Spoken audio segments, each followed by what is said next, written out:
Hey everybody, it's Carolyn Bloom of Bloom Handmade Studio. Happy to be back on the channel today to talk to you about the Fleur shawl, which is what I'm wearing right now. But before I get into the details of this particular wrap, let me just tell you a little bit more of where you can find me. Of course, here in my studio is a good place to do so. I'm located in Sleepy Hollow, New York, which is about 15 miles north of Midtown Manhattan and about an hour north of Rhinebeck, home of the famous Sheep and Wool Festival. If you can't find me in person, you can also find me on Instagram at Bloom Handmade Studio or on my website, which is bloomhandmadestudio.com. Or if you'd like to email me, please don't hesitate to do so at carolyn@bloomhandmadestudio.com. Let me just jump right into this wrap, this beautiful wrap, which was designed by the ladies up at Espace Tricot. I had the pleasure of going up to Montreal with my family on vacation last summer, which feels like 110 years ago, but we did make it up to Montreal to have a little holiday. And it has been alleged, given how much I was looking forward to going to Espace Tricot and meeting Lisa and Melissa, that perhaps we made that foray for the sole purpose of going to that yarn shop. This is an allegation I will neither confirm nor deny, but suffice to say, I was very happy to have had that pleasure and shop their beautiful wares, but also drop off some of my cards, which I love putting together. And they are so kindly a stockist of my yarn-inspired cards, which if you're curious to see what those look like, hop on over to my website. But let me delve in now to how I made this beautiful wrap, which was again designed by, I believe it was Melissa who put this together. And she released this pattern back in May, and when it came across social media, it definitely stopped me mid-swipe because I just loved the design.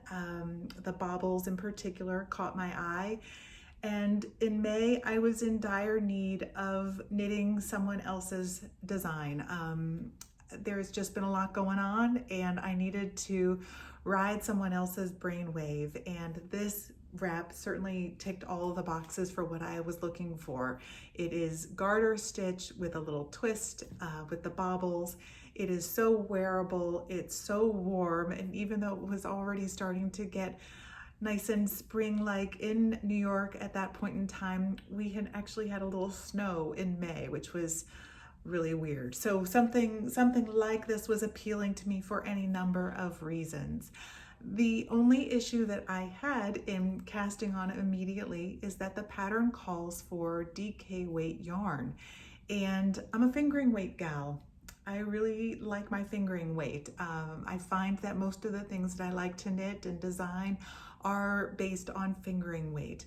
And so at that point in time, it was really difficult for any number of reasons, not the least of which we were moving, and having a stash infusion was going to be tricky to get DK in hand. And so rather than fret about that, what I decided to do was go about holding fingering weight doubled in order to achieve the DK weight.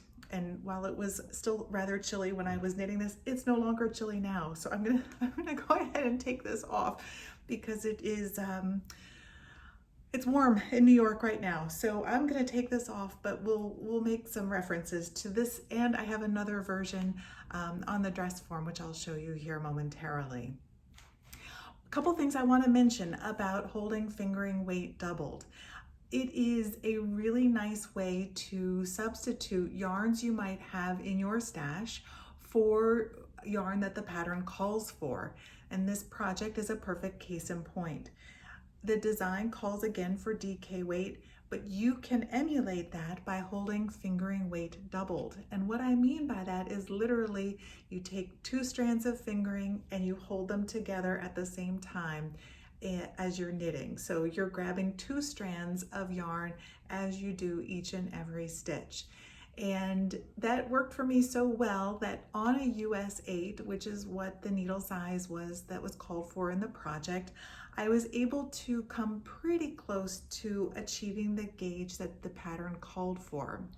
I will confess that in May, I was in no mood to do a gauge swatch, and I had just decided I was going to cast on here at the smallest point of the V of this shawl. I cast it on there and I decided I would follow the pattern, see if I liked the drape of the project as it was unfolding, and if I was close enough to gauge, then I was just going to carry on. So I did this without swatching, and so holding my fingering weight yarn doubled seemed to do a pretty good job emulating what the pattern had called for.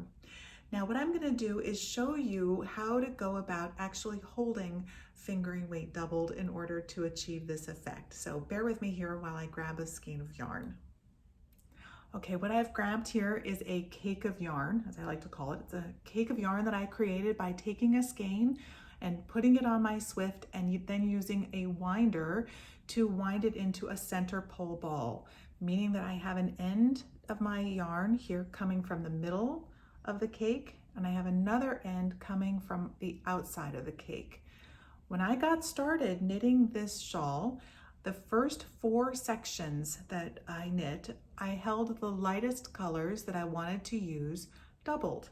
And what that meant was I literally took the 2 ends, now I've lost, there it is.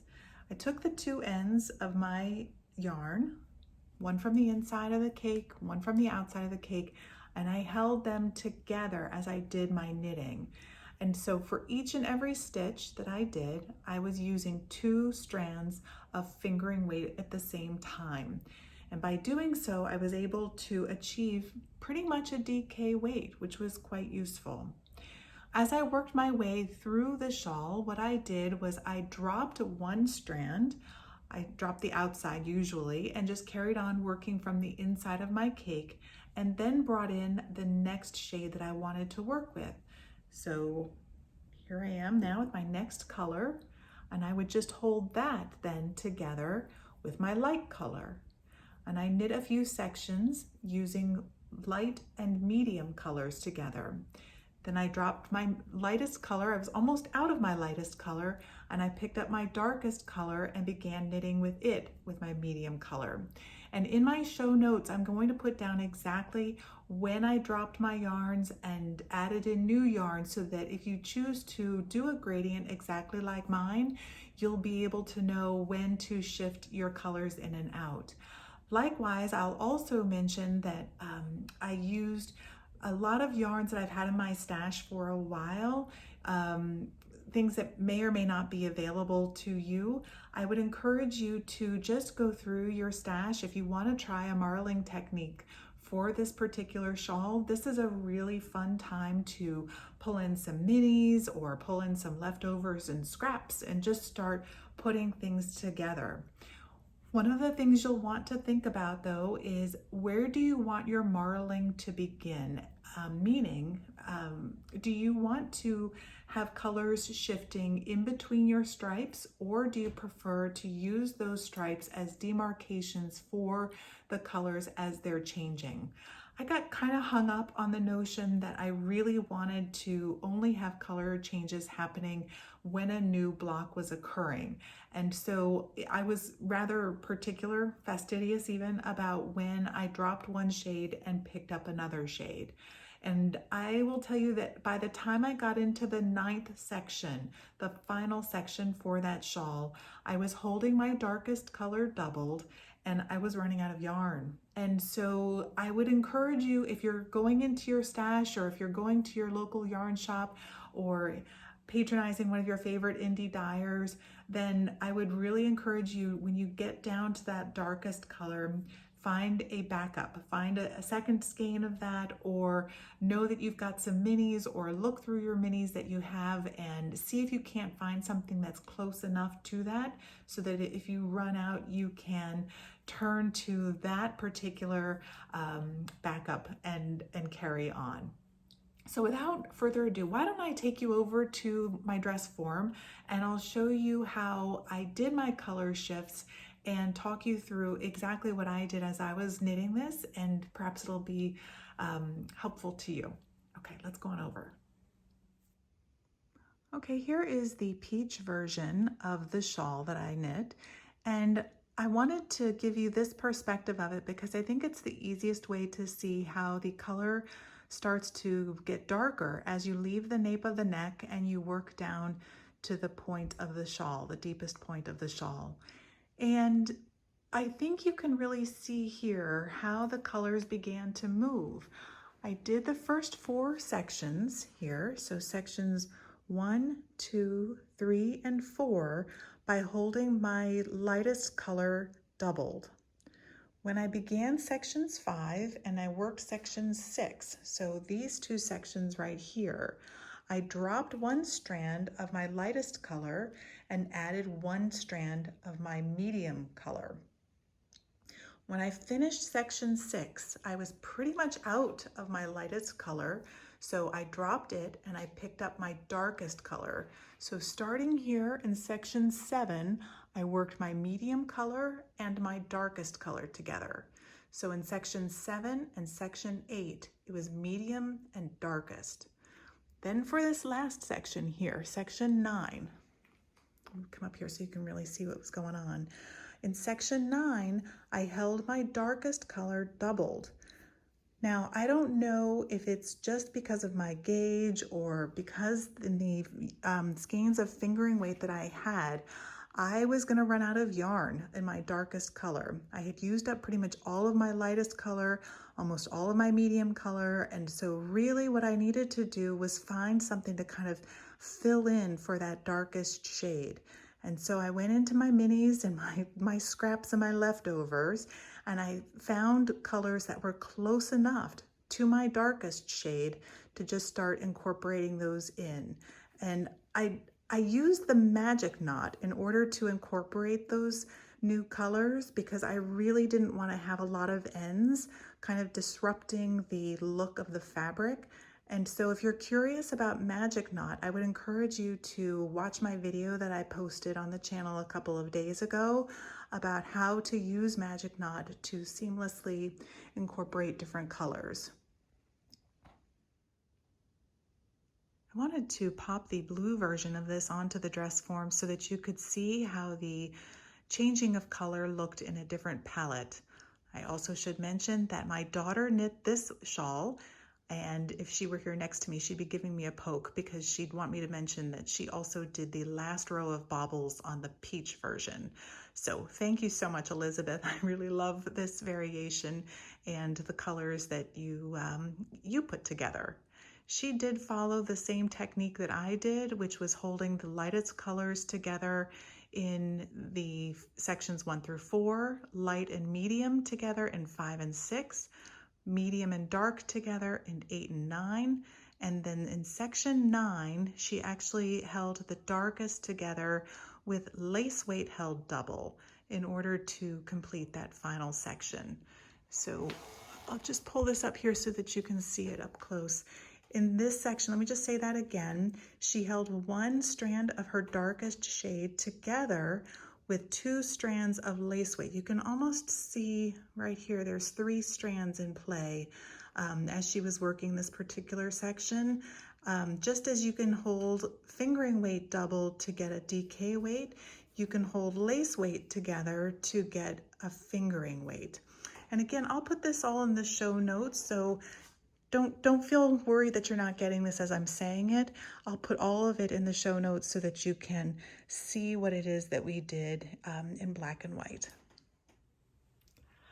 Okay, I hope you enjoyed this episode about the Fleur shawl, and that the takeaway that you have is that if you love a design and you are worried about being able to make it because you don't have the yarn in your stash, don't worry about it. Do a dive into what you do have, or visit whatever yarn shop you have available to you and let whatever strikes your fancy be your muse.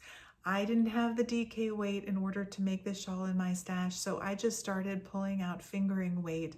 And the real reason why I chose to do a gradient is because I didn't even have enough fingering weight in one color to do the piece all monochromatic. So I just started pulling out the yarn that I had that I loved and let that be my guide. And I think that the effect turned out pretty nicely. Fingering weight held double as DK. Lace weight held double will get you to fingering weight. You can sometimes pair fingering weight with sport weight to get worsted weight, fingering weight with DK to get Aran weight. Really, you can partner yarns together to achieve a really beautiful effect with color and dimension and drape. And so I would encourage you really to never feel stymied by not having the exact yarn called for in a pattern, and just start playing around with swatches and the yarn you have and see what you can come up with that is appealing to you. Before I sign off here, I just want to say how much I've enjoyed getting to know Lisa and Melissa of Espace Tricot. Meeting them in person was a real hoot last summer, but I'm always so happy to see what they have going on in their shop. On social media, when Fleur was first released, as an example, they used the proceeds from the pattern to raise money for Chez Doris, which is a women's shelter in Montreal. They also just released another beautiful collection with designers contributing from their shop and elsewhere in Montreal to raise funds for other causes that are important to them. So if you should happen to find yourself in Montreal, you gotta go meet them and behold the shop, and certainly follow them over on social media. Espace Tricot on Instagram is where I do a lot of my ogling of their beautiful, beautiful work. So thank you, Melissa and Lisa, for being a source of inspiration, for being a stockist of my cards, for helping promote Water Arcade. I really do appreciate all that you ladies have done for me. And I loved knitting this shawl, and my daughter really loved knitting the blue version. So I hope you all enjoyed the episode, and I will see you here again on the channel soon. I've been working on some videos for embroidery on stockinette and single crochet. Those will be coming out soon. I hope you'll stay tuned. Okay, take care, everybody. Bye-bye.